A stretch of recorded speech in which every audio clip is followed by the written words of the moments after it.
وَلَقَدْ يَسَّرْنَا الْقُرْآنَ لِلذِّكْرِ فَهَلْ مِن مُّدَّكِرٍ الحمد لله رب العالمين والصلاة والسلام على أشرف الأنبياء والمرسلين أما بعد فأعوذ بالله من الشيطان الرجيم من همزه ونفخه ونفثه بسم الله الرحمن الرحيم رب اشرح لي صدري ويسر لي أمري واحلل عقدة من لساني يفقه قولي اللهم انفعنا بما علمتنا وعلمنا ما ينفعنا وزدنا علما فبشر عبادي الذين يستمعون القول فيتبعون أحسنه أولئك الذين هداهم الله وأولئك هم أولو الألباب.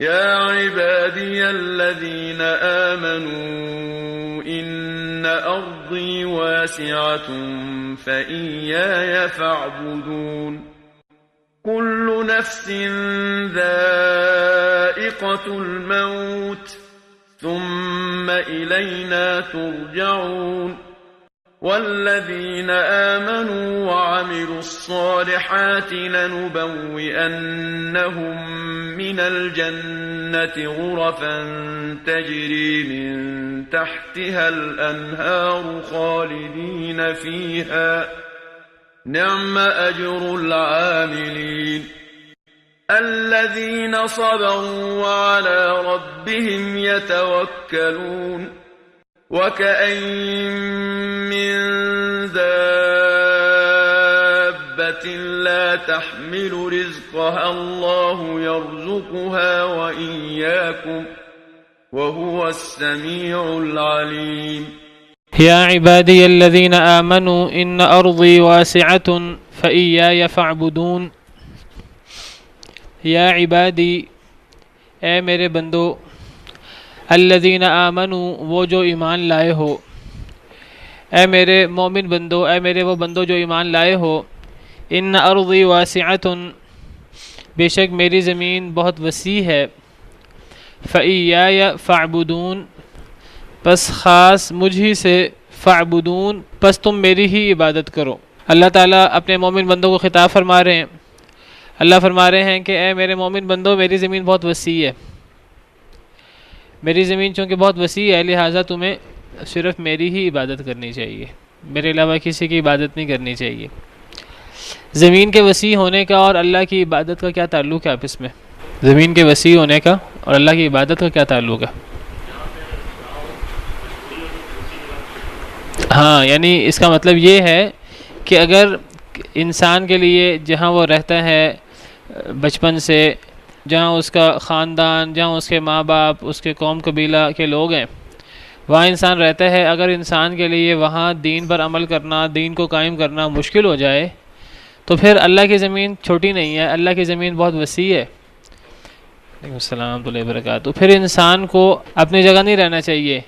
اگر ایک انسان کسی جگہ پر اللہ کی عبادت نہ کر سکے، اگر ایک انسان کسی جگہ پر اس کے لیے اپنے دین پر عمل کرنا، اپنے دین کی دعوت دینا مشکل ہو جائے، اس کے لیے محال کر دیا جائے، سارے راستے بند کر دیے جائیں، تو پھر اللہ کی زمین بڑی وسیع ہے. پھر انسان کو اس جگہ سے ہجرت کر کے کسی ایسی جگہ چلے جانا چاہیے کہ جہاں اس کے لیے دین پر عمل کرنا، دین کی دعوت دینا، دین کو قائم کرنا وہ ممکن ہو. بہرحال یہ آج اپنے ملک میں انسان کوئی ایسی جگہ لے لے، انسان کسی دوسرے ملک میں بھی جا سکتا ہے. یہ ہمارے ہاں یہ جو سرحدیں وغیرہ جو ہیں وہ ان پر پابندیاں لگا دی گئی ہیں، یہ کوئی چیز جو ہے کوئی بہت زیادہ پسندیدہ نہیں ہے شریعت کے اندر. ویسے بھی آج کل انسان دوسرے ملکوں میں بھی جا سکتا ہے، ویزا وغیرہ لے کر دوسرے ملکوں میں جا سکتا ہے. تو ویسے اگر ایک اسلامی خلافت ہو تو اس کے اندر یہ پابندیاں نہیں ہوتی.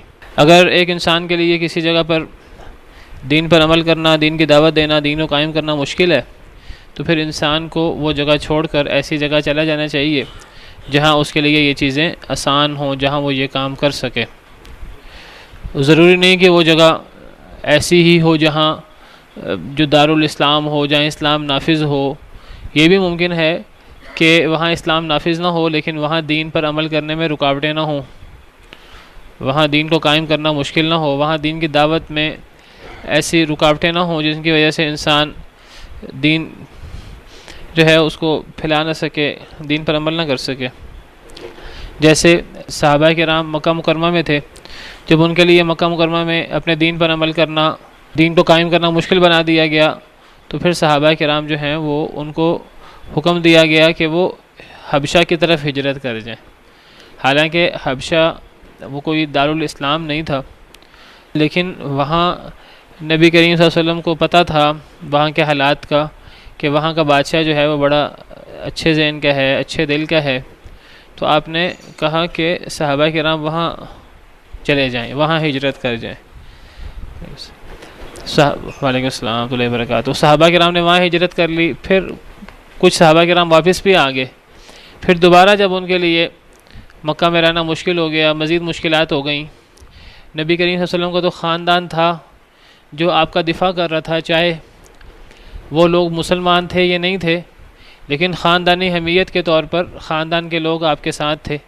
تو صحابہ کرام جن کا خاندان ان کے دفاع نہیں کر رہا تھا، جن کے لیے مشکلات تھیں، تو پھر ایسے لوگوں نے دوبارہ ہجرت کی حبشہ کی طرف دوسری ہجرت پھر کی گئی۔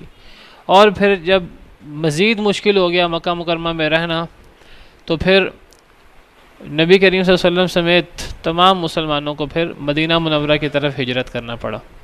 تو یہ مطلب ہے کہ اے میرے مومن بندو، میری زمین بڑی وسیع ہے، تو تم میری ہی عبادت کرو، یعنی اگر میری عبادت میں رکاوٹ پیش آئے تو پھر اس زمین کو چھوڑ جاؤ۔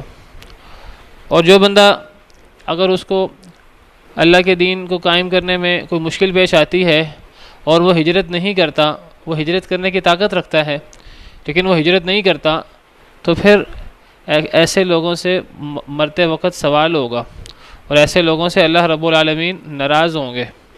تو سورہ نساء میں موجود ہے کہ اللہ فرماتے ہیں، سورہ نساء آیت نمبر 97، ان الذین توفاہم الملائکۃ ظالمی انفسہم، کہ وہ لوگ جنہیں فرشتے اس حال میں فوت کرتے ہیں کہ وہ اپنے آپ پر ظلم کرنے والے ہوتے ہیں۔ اپنے آپ پہ ظلم کرنے والے کیا مطلب کہ دین پر صحیح طرح عمل پیرا نہیں ہوتے۔ جو دین پر صحیح طرح عمل پیرا نہیں ہے تو اپنے آپ پہ ظلم کرنے والا ہے، چاہے وہ کافر ہے چاہے وہ کافر نہیں، اپنے آپ کو مسلمان کہتا ہے لیکن دین پر عمل نہیں کر رہا۔ تو وہ لوگ جو اپنے آپ پہ ظلم کرنے والے ہوتے ہیں، جب انہیں فرشتے فوت کرتے ہیں تو پھر فرشتے ان سے سوال کرتے ہیں، قالوا فیم کنتم، فرشتے پوچھتے ہیں کہ تم کس حالت میں تھے، تم دین پر عمل نہیں کرتے تھے تو تم ایسا کیوں کرتے رہے۔ جب فرشتے ان کی جان نکالتے ہیں تو پھر فرشتے ان سے سوال کرتے ہیں، قالوا، تو وہ جواب دیتے ہیں، کننا مستضعفین فی الارض، ہم کمزور تھے زمین میں، ہم زمین میں کمزور تھے، ہمیں ہمارے مخالفین اللہ کی عبادت کرنے نہیں دیتے تھے۔ یہ وہ عذر پیش کریں گے اپنا، ہمیں دین پر عمل کرنا مشکل کر دیا گیا تھا۔ قالوا، تو فرشتے جواب میں کیا کہیں گے؟ فرشتے کہیں گے، الم تکن ارض اللہ واسعۃ فتہاجروا فیہا، کیا اللہ کی زمین وسیع نہیں تھی، تم اس میں ہجرت کر جاتے؟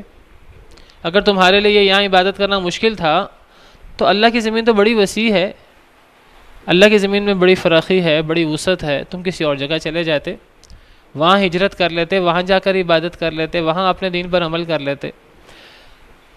تو اب ایسے لوگوں کے یہ تو سوال و جواب ہے۔ اب اللہ تعالیٰ کے ایسے لوگوں کے بارے میں فیصلہ یا ڈانٹ، سزا ایسے لوگوں کی، اللہ فرماتے ہیں فَأُولَٰئِكَ مَأْوَاهُمْ جَهَنَّمْ، یہی لوگ ہیں ان کا ٹھکانہ جہنم ہے۔ یعنی یہ ہجرت کر سکتے تھے لیکن انہوں نے ہجرت نہیں کی، ان کو ہجرت کر جانی چاہیے تھی۔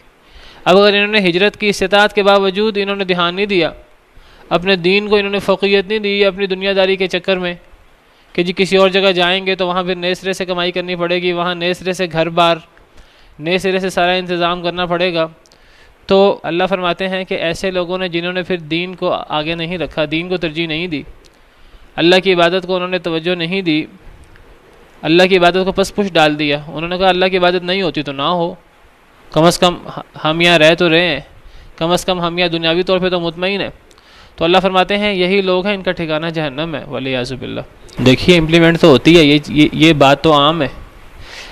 بعض ایسی جگہ ہوتی ہیں جہاں انسان جو ہے وہ کرنا چاہ رہا ہوتا ہے لیکن اسے کرنے نہیں دیا جا رہا ہوتا، اور بعض تو ایسی جگہ ہیں انسان خود جا کر وہاں انسان خود اس جگہ کو اختیار کرتا ہے۔ بعض تو ایسی جگہ ہیں ہم یہاں رہتے ہیں، مثلا کوئی اللہ نہ کرے کوئی ایسی سختی آ جائے کہ جی نماز نہیں پڑھ سکتے یا فلاں کام نہیں کر سکتے. ایک تو ہے ہم یہاں رہ رہے ہیں اور کوئی ایسی سختی بعد میں آ جائے, ہم کسی کمپنی میں کام کر رہے ہیں, اس کمپنی میں کوئی نیا قانون بن جائے کہ جی آئندہ نماز کی چھٹی نہیں ہوگی, آئندہ جمعہ کی چھٹی نہیں ہوگی, آئندہ ہماری کمپنی میں صرف وہ بندہ ہوگا جو شیو کرا کے رکھے, جو اس طرح کر کے رکھے, فلاں قسم کا مخصوص لباس پہنے, جو کافروں سے مشابہت رکھتا ہے بالفرض, یا جو ہے وہ اس طرح کر کے اپنا جو ہے وہ ازار جو ہے ٹخنوں سے نیچے رکھے, یا اس قسم کی باتیں.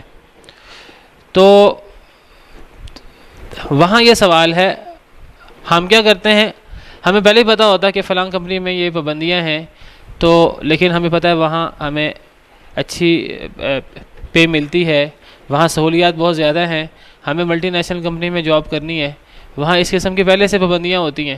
تو ہم دینداری کو نہیں دیکھتے کہ وہاں ہمیں نماز پڑھنا, جمعہ پڑھنا, دین کے شعارات پر عمل کرنا ہمارے لیے ممکن ہوگا کہ نہیں ہوگا, ہم یہ نہیں دیکھتے. ہم کہ جی وہاں سہولیات بہت زیادہ ہیں, وہاں ہمیں بونس ملتا ہے, وہاں پے ہمیں زیادہ ملتی ہے, ہم اس چیز کو ترجیح دیتے ہوئے ہم وہ نوکری کر لیتے ہیں. بعض دفعہ وہ جگہ ہی ایسی ہوتی ہے, وہ کام ہی ایسا ہوتا ہے جو کام کرنا صحیح نہیں ہوتا, بینکوں کی نوکری ہوتی ہے یا اس قسم کا ایک مشکوک کام ہوتا ہے, مشکوک کاروبار ہوتا ہے, لیکن ہم جو ہے وہ اپنے روزمرہ کے اخراجات کے لیے اور اپنی دنیا بہتر بنانے کے لیے ہم دین پہ توجہ نہیں کرتے. تو یہ آیت کریمہ بہت سخت ہے اس بارے میں, اور یہ حقیقت ہے, اور یہ اللہ رب العالمین چاہتے ہیں کہ انسان اپنے دین کو اہمیت دے. اگر ایک انسان کسی جگہ پہ رہ رہا ہے تو انسان خود کسی ایسی جگہ پر نہیں گیا جہاں مشکلات ہیں, وہ ایسے جگہ پہ رہ رہا ہے, کوئی اللہ کی طرف سے ایسے حالات بن جاتے ہیں اس کے لیے دین پر عمل کرنا مشکل ہو جاتا ہے. اللہ فرماتے ہیں انسان اپنی جگہ سے ہجرت کر جائے, کسی ایسی جگہ چلا جائے جہاں اس کے لیے دین پہ مشکلات نہ ہوں. لیکن ہم لوگ کئی دفعہ خود ایسی جگہ کو چھوڑ کر جہاں دین پہ عمل کرنا آسان ہے, ہم نوکری کرنے کے لیے, اچھی دنیاوی زندگی کے لیے ایسی جگہوں پر رہائش اختیار کر لیتے ہیں کہ جہاں دین پر عمل کرنا مشکل ہے. یہ تو وہی آ بیل مجھے مار والی بات ہوئی. اب ہم نے خود دین پر, جہاں دین پر عمل کرنا مشکل ہے, ہم نے خود اس جگہ کو اختیار کیا ہے. ہم کہتے ہیں نہیں جی وہاں تو ہم سے بھی زیادہ آزادی ہے, وہاں تو ہم سے بھی زیادہ دین پر عمل کرنا ممکن ہے, اور ہم پھر اس قسم کے جو ہیں وہ بہانے گھڑتے ہیں. تو وہ ویسے سب کو پتہ ہوتا ہے, بل الانسان علی نفسہ بصیرہ, انسان اپنے نفس پر خود ہی دلیل ہے. ولو القی معاذیرہ, جتنے بھی عذر پیش کرے انسان کو پتہ ہوتا ہے صحیح بات کیا ہے, غلط بات کیا ہے. تو اب لوگ جو ہیں وہ اسلامی ملکوں کو چھوڑ کر ایسی جگہوں پہ جا رہے ہیں کہ جہاں ان کو مادی طور پر جو ہے وہ زیادہ بہتر آسائش وغیرہ اور ایسی چیزیں ملتی ہیں, لیکن وہاں دین پر عمل کرنا ان کے لیے اپنے ملکوں سے زیادہ مشکل ہوتا ہے. لیکن وہ اس کو چھوڑ کر وہ دنیاوی مفادات دیکھتے ہیں کہ وہاں دنیاوی مفادات پورے ہو رہے ہیں, تو وہ دنیاوی مفادات پورا کرنے کے لیے یہ کام کرتے ہیں. تو اللہ فرماتے ہیں کہ جو لوگ اپنے جانوں پہ ظلم کرتے رہے, اپنے دین پر عمل نہ کر سکے سختی کی وجہ سے, پابندیوں کی وجہ سے, جب فرشتے انہیں فوت کریں گے تو فرشتے ان سے سوال کریں گے کہ تم ایسا کام کیوں کرتے رہے, دین پہ پوری طرح عمل کیوں نہیں کیا؟ تو وہ کہیں گے ہم زمین میں کمزور تھے. تو فرشتے کہیں گے اللہ کی زمین تو بڑی وسیع تھی, تم ہجرت کر جاتے. تو ان لوگوں کا ٹھکانہ جہنم ہے, وساءت مصیرا, اور یہ بہت برا ٹھکانہ ہے.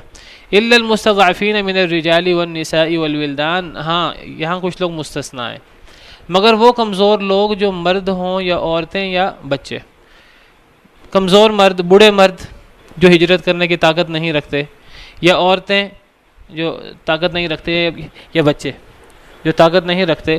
لا یستطیعون حیلۃ, جو کسی ہیلا کسی تدبیر کی طاقت نہیں رکھتے تھے. ولا یہتدون سبیلا, کو رستہ نہیں پاتے تھے. مجبور لوگ ہوں تو ایک الگ بات ہے. دیکھیے دین جو ہے وہ اس میں تکلیف مالا یطاق نہیں ہے, ایسی تکلیف جو ہم جس کو کر نہ سکیں.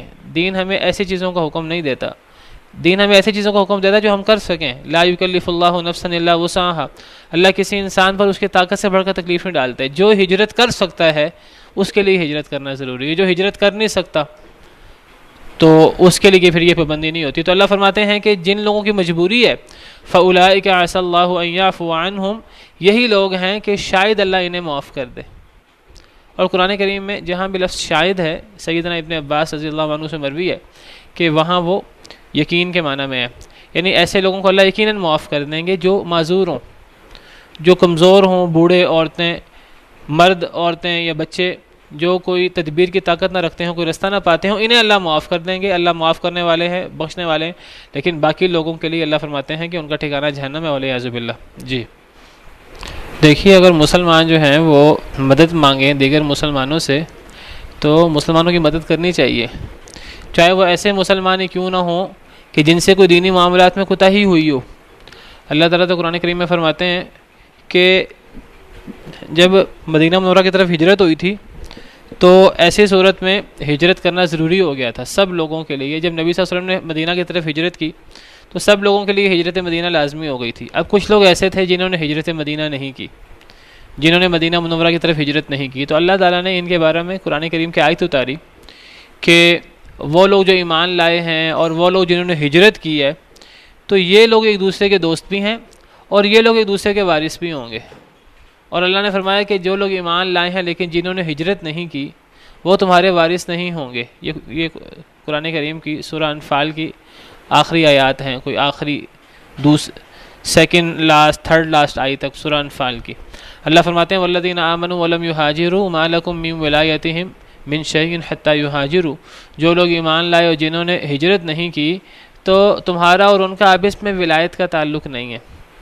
یہاں ولایت سے مراد بہت سے مفسرین کے نزدیک وراثت کا تعلق مراد ہے، یعنی اگر کسی کا کوئی بھائی ہے، کسی کا کوئی باپ ہے، کسی کا کوئی رشتہ دار ہے لیکن اس کے بھائی نے ہجرت کی ہوئی ہے، اس نے ہجرت نہیں کی، تو تمہارا ایسے لوگوں سے وراثت کا تعلق نہیں ہے، ایسے لوگوں کو تمہاری وراثت نہیں ملے گی، انہیں تمہاری وراثت نہیں ملے گی۔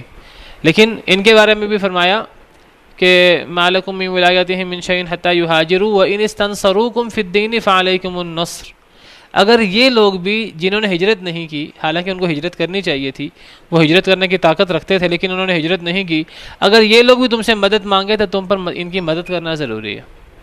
تو ایک مسلمان کے لیے دوسرے مسلمان کی مدد کرنا ضروری ہے۔ تو اگر ایک مسلمان طاقت رکھنے کے باوجود کسی دوسرے مسلمان کی مدد نہیں کرتا تو اس کے لیے بڑی وعید بھی ہے، والعیاذ باللہ۔ ایسی احادیث بھی ہیں جن احادیث سے پتہ لگتا ہے کہ وہ ایک حدیث میں آتا ہے کہ ایک شخص کو قبر کے اندر عذاب ہوگا، 100 کوڑوں کا اس کے لیے فیصلہ ہوگا، بڑی محنت سے ماجد کرے گا، پھر اس کا 100 کوڑوں کی بجائے 1 کوڑا رہ جائے گا۔ جب اس کو 1 کوڑا لگایا جائے گا وہ 1 کوڑا بڑا خوفناک، بڑا ہی شدید ہوگا، پوری قبر جو ہے وہ آگ سے بھر جائے گی۔ تو جب اس کو کوڑا لگے گا اور پھر جب وہ افاقہ ہوگا، جب یہ عذاب اس سے ختم ہوگا تو وہ پوچھے گا کہ مجھے کوڑا لگایا کیوں گیا، اس کو 100 کوڑے کی سزا ہوگی۔ تو یہ صحیح حدیث ہے، علامہ البانی نے اسے صحیح قرار دی ہے۔ تو وہ پوچھے گا فرشتوں سے کہ مجھے یہ سزا کیوں ملی 100 کوڑوں کی جو آخر کار 1 کوڑا رہ گئی؟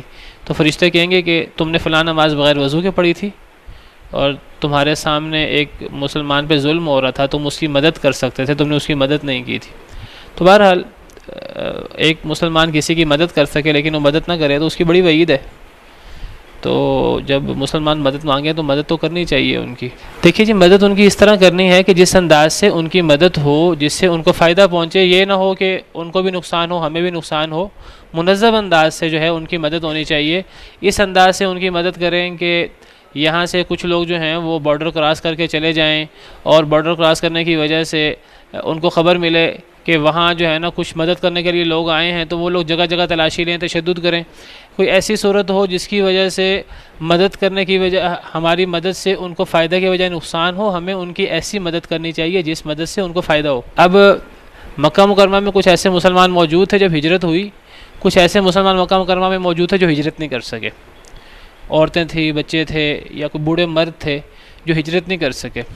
اب جب صلح حدیبیہ ہوئی تو صلح حدیبیہ کے موقع پر ایک ایسا موقع آیا کہ جب جنگ چھڑنے کا خدشہ تھا، لیکن اللہ تعالیٰ احسان جتلاتے ہوئے فرماتے ہیں، اللہ فرماتے ہیں وَهُوَ الَّذِي كَفَّ أَيْدِيَهُمْ عَنْكُمْ وَأَيْدِيَكُمْ عَنْهُمْ بِبَطْنِ مَكَّةَ مِنْ بَعْدِ أَنْ أَظْفَرَكُمْ عَلَيْهِمْ کہ اللہ کا تم پر بہت بڑا احسان ہے کہ اللہ نے تمہارے ہاتھ ان سے روک دیے، ان کے ہاتھ تم سے روک دیے، جنگ نہ ہونے دی مکہ مکرمہ کے درمیان، اس کے بعد کہ اللہ نے تمہیں ان پر غلبہ دے دیا تھا۔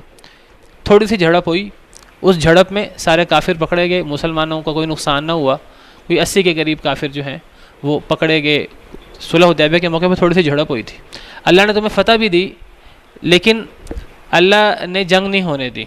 یہ سورہ فتح کی آیات ہیں۔ تو جنگ نہ ہونے کی وجہ اللہ نے کیا بیان کی؟ جنگ نہ ہونے کی وجہ اللہ نے یہ بیان کی، سورہ فتح آیت نمبر 24 آیت نمبر 25 میں یہ بات موجود ہے۔ اللہ فرماتے ہیں کہ ہم الذین کفروا وصدوکم عن المسجد الحرام، وہ کافر تھے، انہوں نے تمہیں مسجد حرام سے روکا تھا، مسجد حرام سے روکا، عمرہ نہیں کرنے دیا۔ صلح حدیبیہ کے موقع پر جب یہ بیعت رضوان ہوئی ہے، جب 1400 صحابہ، والہدی معکوفا ان یبلغ محلہ، قربانی کے جانور تھے وہ روکے گئے تھے کہ وہ اپنے حلال ہونے کی جگہ پہنچے، ان کو حلال ہونے کی جگہ نہیں پہنچنے دیا گیا۔ جانوروں کے حلال ہونے کی جگہ مکہ مکرمہ ہوتی ہے، تو جانوروں کو، قربانی کے جانوروں کو، اور یہ جو عمرہ کے لیے مسلمان آئے تھے ان کو مکہ مکرمہ نہیں جانے دیا گیا۔ تو اللہ فرماتے ہیں اللہ نے جنگ روک دی، جنگ نہیں ہونے دی، صلح ہو گئی، یہ پورا اللہ کا فیصلہ تھا۔ اللہ فرماتے ہیں کہ ایسا کیوں ہوا، اللہ اس کی وجہ بیان کر رہے ہیں، وَلَوْلَا رِجَالٌ مُؤْمِنُونَ وَنِسَاءٌ مُؤْمِنَاتٌ لَمْ تَعْلَمُوهُمْ أَن تَطَئُوهُمْ فَتُصِيبَكُم مِّنْهُمْ مَعَرَّةٌ بِغَيْرِ علم، اگر مرد مومن نہ ہوتے، اگر عورتیں مومن نہ ہوتی جن کو تم نہیں جانتے تھے، تم ان کو رون ڈالتے، بس انہیں تمہاری وجہ سے ضرر پہنچتا، بے خبری میں انہیں تمہاری وجہ سے نقصان پہنچتا، تو اللہ نے اس لیے جنگ نہیں ہونے دی، لیدخل اللہ فی رحمتہ من یشاء، تاکہ اللہ داخل کرے اپنی رحمت میں جس کو چاہے۔ لو تزیلوا، اگر یہ الگ الگ ہوتے، اگر وہاں مسلمان نہ ہوتے، مسلمانوں کو نقصان پہنچنے کا خدشہ نہ ہوتا، لعذبنا الذین کفروا، پھر ہم کافروں کو عذاب دیتے، منہم ان میں سے، عذابا علیما، دردناک عذاب، پھر جنگ ہو کے رہتی اور اس جنگ میں کافروں کا نقصان ہوتا۔ تو اس آیت کریمہ سے پتہ لگتا ہے کہ مسلمانوں کی مدد اس انداز سے کرنی چاہیے کہ وہ منظم انداز سے مدد ہو، وہ ایک جماعت کی صورت میں، ایک امیر کی صورت میں مدد ہو، جس سے جو لوگ مدد کرنا چاہیں تو وہ لوگ اس بات کی ان کو گارنٹی ہو کہ ہماری مدد کرنے سے مسلمانوں کو فائدہ ہوگا، نقصان نہیں ہوگا۔ اگر ہماری مدد کرنے سے ان مسلمانوں پر کوئی مصیبت آنے لگے تو وہ جو مدد کرنے والے ہیں وہ پہلے اس بات کی گارنٹی لیں کہ اگر اللہ نہ کرے ہماری مدد کے نتیجے میں ان پر کوئی ظلم کے پہاڑ ٹوٹے، ہم ان سے، وہ زیادتی جو کرنے والے ہیں ہم ان سے بھی بدلہ لے سکتے ہیں، ہم ان سے ان کا دفاع کر سکتے ہیں۔ ایسے موقع پر کوئی مدد کرے تو کرے، لیکن کچھ لوگ جا کر وہاں چنگاری ڈال آئیں، وہاں زیادتی ہو رہی ہے ان پر، پہلے مسلمانوں پر کچھ اکا دکا لوگ چلے جائیں، 5-10 لوگ، اور وہ جا کر وہاں مزید آگ بھڑکا آئیں، وہاں جا کے کچھ کافروں کو وہ کوئی بم دھماکے کر رہے ہیں، کچھ کافروں کو نقصان پہنچا کے آ جائیں، اور ان کے اس عمل کی وجہ سے ان مسلمانوں پر ظلم و ستم کے مزید پہاڑ ٹوٹیں۔ بعض دفعہ ایسا ہوتا ہے کہ ہمارے یہاں سے کچھ لوگ چلے جاتے ہیں کشمیر جا کر جو ہے کچھ علاقوں میں کارروائیاں کراتے ہیں، اب کارروائیوں کے بعد اب وہ بعد میں ان کے ساتھ کیا ہوتا ہے اس کی کوئی پرواہ نہیں ہے۔ اب یہ آیت مد نظر رکھیں کہ مکہ مکرمہ میں کافر مسلمان مرد عورتیں موجود تھیں، اللہ نے اس کی وجہ سے ایک جہاد نہیں ہونے دیا، اس کی وجہ سے مسلمان تو انہوں نے تو اپنے خونوں کی، یعنی انہوں نے بیعت کر لی تھی کہ مر جائیں گے لیکن بدلہ لے کے چھوڑیں گے حضرت عثمان کا، بیعت رضوان، لیکن اللہ نے جنگ نہیں ہونے دی کہ وہ مسلمان، ان کا دھیان، ان کا ذمہ دار کون ہوگا جو مکہ مکرمہ میں موجود ہے۔ تو میں یہ کہنا چاہتا ہوں کہ جو مدد ہوگی کسی بھی قوم کی، مدد کرنا مسلمان پر فرض ہے دوسرے مسلمان پر، لیکن وہ مدد اس طرح کی ہو، یہ نہ ہو کہ وہ مدد کرتے کرتے فائدے کے بجائے نقصان ہو جائے۔ وہ مدد اس انداز سے، منظم انداز سے ہوگی کہ ان کی مدد بھی ہوگی، اور پھر ان کی اس مدد کی وجہ سے ان پر جو آئندہ آنے والے اثرات ہونے ہیں اس کا پہلے سے مداوع ہو، یا تو ان کو وہاں سے نکال کے لایا جائے اور پھر جو ہے وہ کوئی ایسی بات کی جائے۔ اگر یہ کام ہم نہیں کر سکتے تو بہرحال وہ مدد کرنے سے مزید فتنہ نہ پھیلے، مزید نقصان نہ ہو، مزید ظلم و ستم نہ ہو۔ دیکھیے اگر اس طرح کر کے اپنی جان دے کر، شہادت لے کر کچھ کافروں کو ہی نقصان پہنچانا مقصود ہوتا تو مکہ مکرمہ میں کتنا ظلم ہو رہا تھا مسلمانوں پر۔ مسلمان ہجرت کرنے کے بجائے 2-3 کافروں کو قتل کر دیتے، 2-3 سرداروں کو جو ہے مار پیٹ کر رہا تھا۔ جو زیادہ سردار جو ہیں، جو زیادہ ظلم کرتے تھے، مسلمان کیا کرتے ہیں، مسلمان ان میں سے جو ہے وہ بعض سرداروں کی پھینٹی لگا دیتے یا کوئی اور معاملہ کر دیتے، وہ آئندہ کے لیے نہیں، وہ اللہ نے روک دیا۔ اللہ نے فرمایا فاعف عنہم واصفح، صبر کرو۔ مسلمان قتال کی اجازت مانگتے، اللہ نے قتال کی اجازت نہیں دی۔ کیوں نہیں دی؟ کہ وہ کچھ مسلمان اگر جانوں پہ کھیل کر اگر بعض زیادہ ظالم لوگوں کو ٹھکانے بھی لگا دیتے تو وہ سارا مکہ مکرمہ، پہلے ہی وہ شدید ظلم کرتے تھے، وہ زیادہ ظلم و ستم پر اتر آتے، وہ ویسے ہی شاید ان کو ختم کر دیتے، کسی ایک کو بھی باقی نہ رہنے دیتے۔ تو مطلب میرا صرف کہنے کا یہ ہے کہ مدد کرنا ضروری ہے ہم پر، لیکن مدد اس انداز سے کرنی ہے کہ جس انداز سے ان پر جو بعد میں آنے والی مشکلات ہیں ان کے بھی ہم ذمہ دار ہوں، پھر ٹھیک ہے، ان کی بھی ذمہ داری ہم پر ہو، پھر ٹھیک ہے۔ اب مسلمان جو ہیں ذمہ دار تھے، حالانکہ یہ وہ مکہ مکرمہ میں وہ لوگ تھے جنہوں نے ہجرت نہیں کی، ان پہ ہجرت کرنا ضروری تھا، ہجرت نہیں کر سکے کسی وجہ سے، ان کے ذمہ دار اب مدینہ منورہ کے مسلمان تھے۔ اب اس ذمہ داری کی وجہ سے اللہ نے ایسے حالات بنائے، سارے معاملات اللہ کے ہاتھ میں، جنگ نہیں ہونے دی اللہ نے صرف ان مسلمانوں کی وجہ سے. تو یہ چیز مد نظر رکھنی ہوگی اور اس کے ساتھ مسلمان بھائیوں کی بہنوں کی مدد کرنی ہے. دیکھیے مسلمانوں نے تو مثالیں قائم کی ہیں، ایک ایک مرد کے لیے، ایک ایک عورت کے لیے جنگیں ہوئی ہیں. ہند کے اندر اسلام آیا ہے تو راجہ داہر نے جو ہے وہ زیادتی کی تھی مسلمان مردوں عورتوں پر، تو ایک عورت نے جو ہے وہ ندا لگائی تھی وا معتصمہ، اور وا معتصمہ کا مسئلہ تو یہ واقعہ تو بعد کا ہے، تو تب اس نے جو ہے وہ مدد مانگی تھی اور تب حجاج بن یوسف نے محمد بن قاسم کو بھیجا تھا. تو جب مسلمان مدد کر سکتے تھے اور مدد کرنے کی طاقت رکھتے تھے، اور جب وہ فتنے سے بچ کر مدد کرنے کی طاقت رکھتے تھے، مسلمانوں نے مدد کی. اور تب ویسے مسلمانوں کو جذبہ جہاد اور مسلمانوں کی ایمانی غیرت بھی بہت زیادہ تھی. اب مسلمانوں کو جذبہ جہاد اور غیرت بھی کم ہوئی ہے، تو اسی وجہ سے ہم آج بہرحال پس بھی رہے ہیں. تو بہرحال کچھ لوگ جو ہیں نا وہ اپنی بساط کے مطابق کہ ہم تو اپنی جان، ہمارے پاس اپنی جان، ہم اپنی جان قربان کر دیتے ہیں.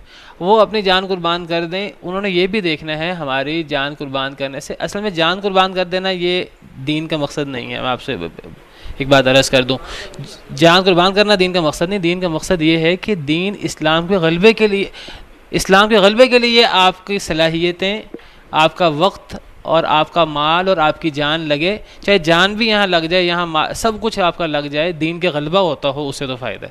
اگر اس سے دین کا نقصان ہوتا ہو یہ ضرور دیکھنا ہوگا. یہ پہلے تو نہیں کر سکتے لیکن جو ہے اس کے بارے میں تدبیر تو کر سکتے ہیں. اور اس کے بارے میں جو رزلٹ تو دیکھیے آپ کو بتاؤں، مسلمان منظم انداز سے محنت کریں. منظم انداز سے کیا مراد ہے؟ ایک ویسے لمبا موضوع ہے، یہ حکمرانوں کے بغیر بھی ہو سکتا ہے کہ نہیں ہو سکتا، اگر ہو سکتا تو کیسے ہو سکتا ہے. میں منظم انداز سے بات کرنا کہ میرا مقصد یہ نہیں لازماً اتنی طاقت ہو کہ ہماری تعداد ان سے زیادہ ہو، ہمارے پاس صلاحیتیں ان سے زیادہ ہوں. کم من فئۃ قلیلۃ غلبت فئۃ کثیرۃ باذن اللہ، کتنی چھوٹی جماعتیں جو ہیں بڑی بڑی جماعتوں پر غالب آئی ہیں اللہ کے حکم سے. لیکن اس کے لیے جو ہے وہ کم از کم جو ہے وہ ایک یعنی اللہ پر اعتماد کرتے ہوئے، توکل کرتے ہوئے تدبیر تو کوئی نہ کوئی کی جائے گی. تدبیر کے بغیر الل ٹپ تو کوئی معاملہ نہیں کیا جائے گا. ہم کہیں گے جی ہم سے تو برداشت نہیں ہو رہا، ہم تو جا کے جان لڑا دیتے ہیں. یہ اس انداز سے، بس میں صرف اس انداز کی مخالفت کر رہا ہوں کہ بغیر سوچے سمجھے جوش میں آ کر کام کرنے کی ضرورت نہیں ہے. ایک ہوتا ہے کہ کہیں کافر حملہ کر بیٹھیں، کسی نے حملہ کر دیا، اب وہاں ہم کہیں جی ہم منظم انداز سے لڑیں گے تو لڑیں گے، وہاں اب گھر کے اوپر حملے ہو رہے ہیں، بم گر رہے ہیں، تو وہاں تو اب یہ بات نہیں ہوگی. وہاں تو جیسے کوئی بندہ کر سکتا ہے وہ کرے. آپ دیکھیے میں آپ سے کہتا ہوں نبی موجود ہوں اور نبی دین کی دعوت دینا شروع کریں تو لوگ نبی کی جان کے مخالف ہو جائیں اور نبی جا کے جو ہے نا جان لڑا دیں اپنی کہ جی میں نے تو شہادت حاصل کرنی ہے. وہ نبی شہادت حاصل کر لیں تو آگے دین کا کام کون کرے گا؟ اور نبی صلی اللہ علیہ وسلم نے فرمایا کہ اے اللہ، یہ جنگ بدر کے موقع پر کہ اے اللہ اگر یہ جماعت ختم ہو گئی تو پھر اس کے بعد آپ کی عبادت کبھی نہیں ہوگی. تو میں یہ جہاد اور ان چیزوں کی میں مخالفت نہیں کر رہا، یہ ہمارا دین کا حکم ہے. اللہ تعالیٰ جو ہے وہ آسانی کرے مسلمانوں پر، مسلمانوں کے حالت پہ رحم کرے. یا عبادی الذین آمنوا ان ارضی واسعۃ، اے میرے وہ بندو جو ایمان لائے ہو، ان ارضی واسعۃ، بے شک میری زمین بڑی وسیع ہے، فإیایا فاعبدون، بس خاص میری بس تم عبادت کرو. یعنی اگر اللہ کی عبادت کرنا، دین قائم کرنا مشکل ہو تو انسان کو ہجرت کر جانی چاہیے. اور اگر انسان ہجرت کی طاقت کے باوجود ہجرت نہ کرے تو پھر انسان گناہ گار ہے اور اس کی بڑی وعید ہے. کل نفس ذائقۃ الموت، ہر جان نے موت کا ذائقہ چکھنا ہے. ثم الینا ترجعون، پھر ہمارے پاس تم لوٹائے جاؤ گے.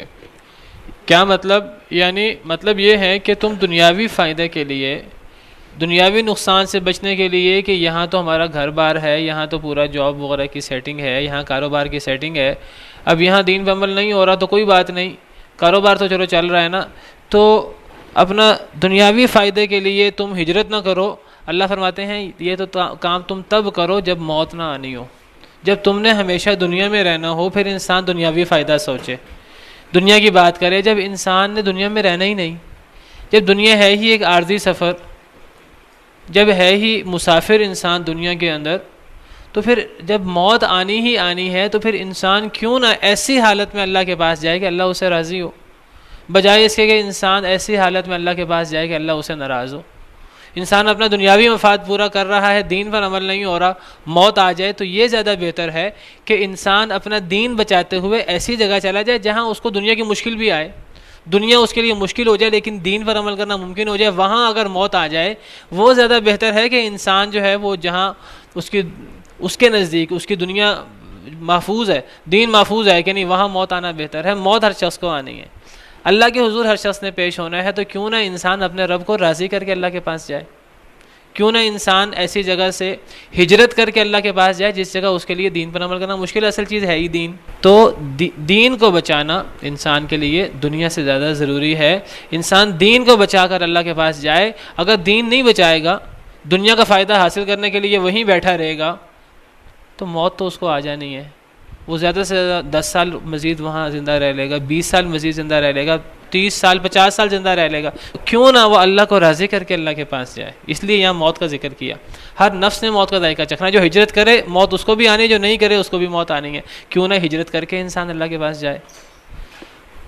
والذین آمنوا وعملوا الصالحات لنبوئنہم من الجنۃ غرفا، اور وہ لوگ جو ایمان لائے، وعملوا الصالحات، اور جنہوں نے نیک عمل کیے، جن میں سے ہجرت بھی ہے، اگر دین پہ عمل کرنا مشکل ہو گیا تو ہجرت کی، نیک اعمال کیے، لنبوئنہم من الجنۃ غرفا، البتہ ہم ان کو ضرور جگہ دیں گے، من الجنت، جنت میں، غرفا، ایسے بلند کمروں میں، غرف کہتے ہیں کمروں کو، اور اس کے اندر جو ہے وہ بلند کمروں کا معنی شامل ہے، یعنی بالا خانے ہوں گے، بلند کمرے ہوں گے، کئی منزلہ محلات ہوں گے۔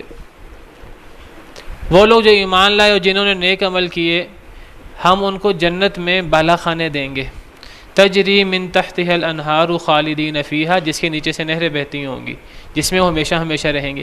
یعنی اگر دنیا میں ہجرت کرنے سے انسان کے کاروبار میں، جاب میں کوئی نقصان ہوا، پہلی بات تو یہ نقصان بھی نہیں ہوگا، اللہ نے تو اس کا بھی وعدہ کیا ہے، اللہ نے فرمایا ہے کہ انسان کو ہجرت کرنے سے نقصان نہیں ہوگا، دنیا کا فائدہ ہوگا، دنیا کا بھی، اس کا بھی اللہ نے وعدہ لیا ہے۔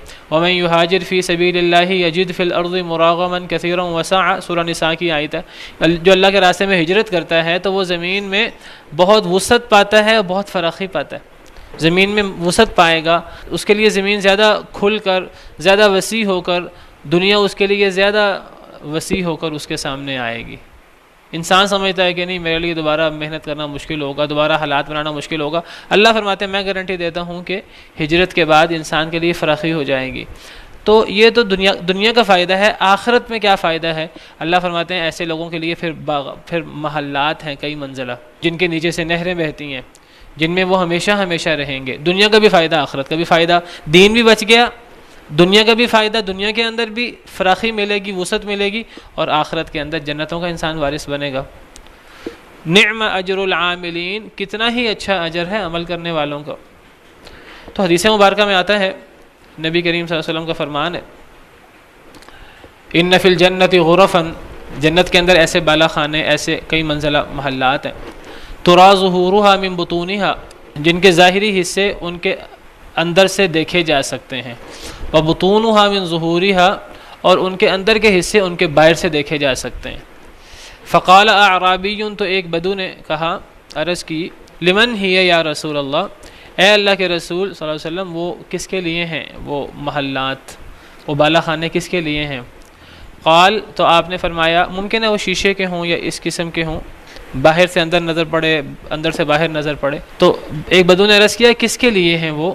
تو آپ نے فرمایا، لمن اطاب الکلام، اس کے لیے جو اچھی بات کرتا ہے، جب منہ سے کوئی لفظ نکالتا ہے تو اچھے الفاظ نکالتا ہے، یہ حدیث صحیح ہے، جو اچھی کلام کرتا ہے۔ وَقُلْ لِعِبَادِي يَقُولُوا الَّتِي هِيَ أَحْسَنُ، میرے بندوں سے کہہ دیجئے کہ اچھی بات کیا کریں، منہ سے برے الفاظ، گالم گلوچ، جھگڑا اور یہ کام نہ کیا کریں۔ یہ جنت ان لوگوں کے لیے ہے جو اچھی کلام کرتے ہیں، وَأَطْعَمَ الطَّعَامَ، جو کھانے کھلاتے ہیں، وَأَدَامَ الصِّيَامَ، جو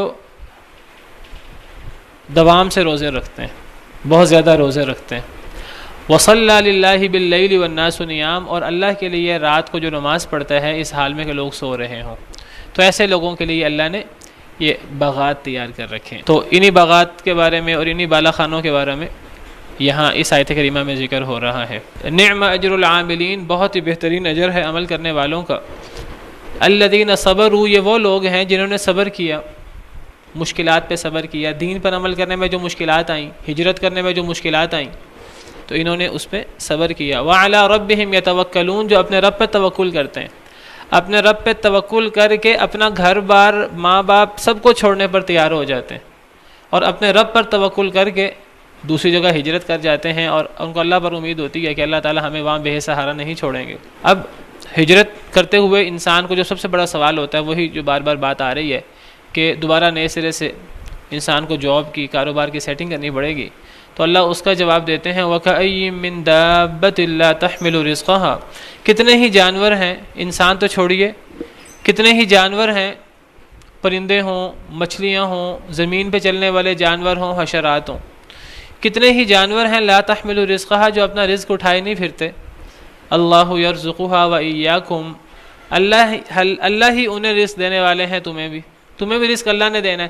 جو اللہ حشرات الارض کو رزق دیتے ہیں، جو اللہ پرندوں کو رزق دیتے ہیں ہوا میں، جو اللہ مچھلیوں کو پانی میں رزق دیتے ہیں، بڑی سے بڑی مچھلی ہو، چھوٹی سے چھوٹی مچھلی ہو، جو اللہ ساتوں زمینوں کے نیچے اگر کوئی چھوٹا سا جانور ہے اللہ اس کو بھی رزق دیتے ہیں۔ آپ دیکھیے کہ ایک جانور اس نے دوسرے جانور کو کھا کر اپنا پیٹ بھرنا ہے اور دوسرے جانور نے اپنی زندگی بچانی ہے، زندگی بچانے کے لیے اس نے دوڑنا ہے، تو وہ زندگی بچانے کے لیے کتنا دوڑے گا اور کتنی محنت کرے گا اور وہ اپنی جان بچانے میں کتنا مخلص ہوگا۔ تو اس نے اپنی جان بچانے کے لیے بھی دوڑنا ہے، اور جس نے اس کا شکار کر کے غذا حاصل کرنی ہے تو اس نے اس کے پیچھے بھاگ کر اس کو شکار بھی کرنا ہے۔ اب وہ جانور شکار بھی ہوتے ہیں، کئی جان بھی بچا لیتے ہیں، کئی شکار بھی ہو جاتے ہیں، درندوں کا بھی پیٹ بھر رہا ہے، ہر ایک کا پیٹ بھر رہا ہے، ہر ایک کو اللہ رزق دے رہے ہیں۔ تو جو اللہ ان جانوروں کو رزق دیتے ہیں تو وہ اشرف المخلوقات کو، اور اشرف المخلوقات میں سے وہ انسان جنہوں نے اللہ کے حکم پر عمل کرتے ہوئے اپنے دین کو بچانے کے لیے ہجرت کی، اللہ انہیں رزق نہیں دیں گے؟ کتنی عجیب بات ہے۔ تو فرمایا کہ اگر تمہیں رزق کا اندیشہ ہے، نئے سرے سے کاروبار کا، نئی جاب کا اندیشہ ہے، گھر بار چھوٹ جائے گا، نئے سرے سے کہاں سے سارا کمائیں گے، تو اللہ فرماتے ہیں کتنے ہی جانور ہیں جو اپنا رزق اٹھائے نہیں پھرتے۔ اللہ یرزقها وإیاکم، انہیں اللہ ہی انہیں رزق دیتے ہیں اور تمہیں بھی۔ وہو السمیع العلیم، اللہ ہی بہت سننے والے ہیں، بہت جاننے والے ہیں۔ ایک اور آیت کریمہ میں فرمایا وما من دابۃ فی الارض الا علی اللہ رزقها، اس زمین پہ جتنے بھی چھپائے ہیں اللہ پر ہی ان کا رزق ہے۔ ویعلم مستقرها ومستودعها، ان کا عارضی ٹھکانہ اور دائمی ٹھکانہ دونوں اللہ جانتے ہیں۔ اللہ کو پتہ ہے کہ کسی جانور کا عارضی ٹھکانہ کہاں ہے، عارضی اور دائمی ٹھکانہ معلوم کرنے کے اللہ کو کیا ضرورت ہے، اللہ نے رزق پہنچانا ہے۔ کسی کا عارضی ٹھکانہ ہو وہاں بھی رزق پہنچنا ہے، دائمی ٹھکانہ ہو وہاں بھی رزق پہنچنا ہے۔ اللہ ذمہ دار ہے۔ جب اللہ نے ذمہ داری اٹھائی ہے تو انسان اللہ پہ توکل کیوں نہیں کرتا؟ اس بارے میں حدیث مبارکہ ہے، صحیح حدیث ہے، جس مبارکہ میں آتا ہے نبی کریم صلی اللہ علیہ وسلم کا ارشاد ہے صلو تنجحو، نماز پڑھا کرو کامیاب ہو جاؤ گے۔ قد افلح المؤمنون الذین هم فی صلاتهم خاشعون، نماز پڑھا کرو کامیاب ہو جاؤ گے۔ وزکو تفلحو، زکوٰۃ ادا کیا کرو کامیاب ہو جاؤ گے۔ نماز پڑھو ناجے ہو جاؤ گے، زکوٰۃ ادا کیا کرو کامیاب ہو جاؤ گے۔ وصوموا تصحوا، روزے رکھا کرو صحت مند ہو جاؤ گے۔ وسافروا تغنموا، اور سفر کیا کرو تم غنیمت حاصل کرو گے، سفر کے نتیجے میں تمہیں مال ملے گا۔ اس سفر کے اندر سفر ہجرت بھی آتا ہے، تم سفر کرو، ہم اردو میں بھی بولتے ہیں محاورہ سفر وسیلہ ظفر، تو اس سفر کے اندر تجارت کا سفر بھی ہو سکتا ہے، اس سفر کے اندر ہجرت کا سفر بھی ہو سکتا ہے، حدیث صحیح ہے یہ۔ تو یہ مسند ربیع بن حبیب، تو یہ حدیث ہے، اور اس حدیث پر حکم ہے حسن لغیرہ، یہ حدیث حسن لغیرہ درجے کی ہے، تو حدیث صحیح ہے یہ۔ تو مسند ربیع بن حبیب سے یہ حدیث ہے۔ تو سافروا تغنموا، سفر کرو، چاہے وہ سفر ہجرت ہو چاہے وہ سفر تجارت ہو، تو تغنموا تم غنیمت پاؤ گے۔ اب آپ دیکھیے کہ مسلمانوں نے جب ہجرت کی مکہ مکرمہ سے مدینہ منورہ کی طرف، تو دیکھیے اللہ کی طرف سے کتنی برکتیں ملی۔ نبی کریم صلی اللہ علیہ وسلم کو مکہ مکرمہ میں بڑی مشکلات تھیں، مدینہ منورہ میں جیسے ہی آئے تو حکومت بھی ملی مدینہ منورہ کی، اور پھر فتوحات، اور پھر کتنی تیزی سے اسلام پھیلا اور کتنی تیزی سے جو ہے وہ مسلمانوں کو غلبہ حاصل ہوا۔ تو یہ ساری ہجرت کی برکتیں۔ تو انسان کو جہاں اپنے دین پر عمل نہ کر سکے تو انسان کو ایسی جگہ چھوڑ کر انسان کو ہجرت کر جانا چاہیے۔ وَهُوَ السَّمِيعُ الْعَلِيمُ، اللہ ہی سننے والے، بہت سننے والے، بہت جاننے والے ہیں۔ تو آگے نیا موضوع شروع ہو رہا، وقت ختم ہو گیا، تو انشاءاللہ اس کو پھر کل مکمل کریں گے۔ سبحانک اللہم ربنا وبحمدک، اشہد ان لا الہ الا انت، استغفرک واتوب الیک۔